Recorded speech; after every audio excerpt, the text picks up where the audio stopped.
After last week's epic reveal, the man, the myth, the legend, Sakurai is back with new details on Super Smash Bros. Ultimate. What's going on, everybody? It's Zach from Switchforce. Gabe is here, and after a big week for Mr. Sakurai, he has posted a new blog discussing a lot of details about the game, where it originated, and what his thought process was. And we'll give a thank you to Source Gaming for translating all of this information. But basically, Gabe, the first proposal for Smash Bros. Ultimate was way back in December 2015 when they were still working on DLC for Smash 4. Yeah, that's a really long time ago, but I guess it kind of makes sense given the scope of this game and the fact that it's kind of a culmination of everything Smash in the past. And it's a long time to develop a game. Right, and we don't know when full production, I guess, kicked in, so that could have been, it had to have been later, sometime in 2016, most likely. But he talks about how he was very grateful and excited that Nintendo accepted that proposal, and they looked at either creating a completely new system or building off of a pre-existing Smash system, and they ended up going the latter because his idea of bringing in every single fighter and having inclusion, total inclusion, be the core concept was what he wanted to go with. He mentions that they probably would have only had a third of the roster size had they done a new game. So that's very interesting to think about. This game is going to be in the 70 range, I expect. A third of that, like 25. I guess that makes sense. But just interesting just from a game development standpoint of like how much more character-wise they're able to include because they are building off of what was already established. Yeah, we spoke a little bit about that in passing during E3. Like I asked you, I said, hey, Zach, would you be much happier if this was like a wholly brand new game, right? Different look, slightly different mechanics, as different as they could be given the fact that it is a Smash Bros. Game.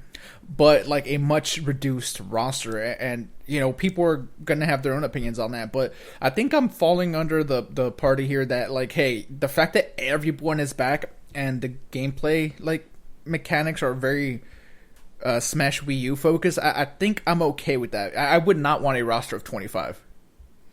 What if it was 25 new fighters, though? I mean, 25 new fighters? While Luigi would be there, we'd save ourselves from all these memes. No more death threats. Yeah, gosh. That's just over the top. What's also over the top, apparently, or at least a little bit increased, is the speed of the game. Sakurai mentions that they have bumped that up. And the reasoning is kind of interesting. He says, we haven't seen a huge influx of new gamers like we did when the Wii was released, which kind of contradicts what Nintendo seems to be going for with the Switch of bringing in new faces. But maybe just for Smash in general, he feels like they have reached a critical mass. And he says that they wanted to bump this speed with the last game, but the 3DS... It was too hard to follow given that screen size and whatnot. So with the Switch's larger screen, they are able to reduce the time while incapacitated, improve the flow of the gameplay, and make sure that it's not too hardcore, but that there is less downtime and that the flow feels faster. Yeah, I mean, faster is probably good. And it makes sense, right, given the bigger screen. Did you feel like it was faster at all when playing, or is that just not like something that we had enough time with, or how'd you feel about that? The one I did notice was what he first references about knockback speed being increased, like when you are smashed or when you are knocked away, that you do fly off more quickly. That is the one that I noticed. He also touches on some things like increased initial jump speed, reduced landing lag, things like that. I think that's more for the hardcore and probably the tournament type players.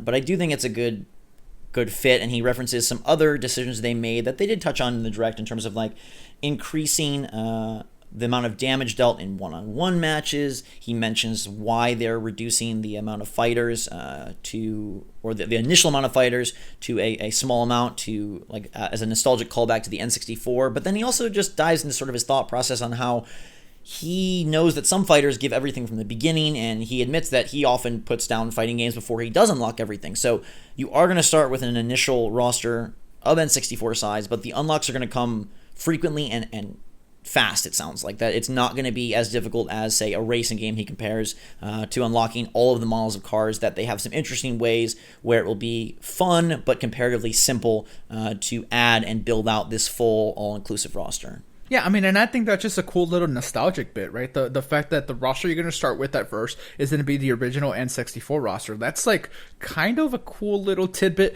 Probably going to not be the best for some people, especially if you're like really looking forward to play Ridley or Mega Man, Snake, other characters that are very, very popular. But, he does make sure to say that, popular characters are going to be unlocked super frequently, so you're going to be all right.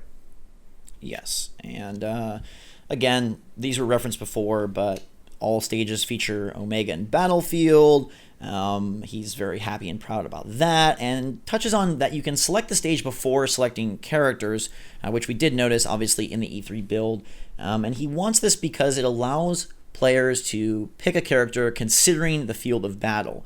And then he thinks this concept of like, hey, having the loser pick the next stage makes it more fair because then they sort of have an advantage of like how they want to decide the character picking will go. The amount of stages, music, and items are greater than ever before. And he does again touch on the fact that stages and items have been remade from scratch and all vastly improved, which I think is a cool touch that may have been tough to notice like in our quick demo session, but over a number of years will be like a very nice inclusion and improvement. Yeah, and that's going to be a little bit strange, right? Just because you might be familiar with how some items work from previous games, and the exact same items are here, but they're just going to function a little bit differently, it sounds like sometimes.